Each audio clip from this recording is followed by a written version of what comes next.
Hello and welcome to our channel. For today's video, I'm going to teach you how to send PDF file on Facebook Messenger.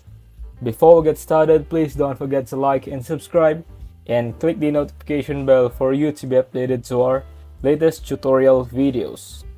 Without further ado, let's now begin. It's pretty quick and easy, so let's jump right in. For iOS users, go and tap Files folder. From here, select a PDF file that you want to send on Messenger. In my case, I will choose this CPLA-JK. Tap and hold on it and click on Share. Now you can see the Messenger icon. Just simply tap on it and it will give you the option to search for someone whom you want to send the PDF file. Just click on the names here. And that's it. If you find this video helpful, leave a thumbs up, share it to your friends, and hit the subscribe button.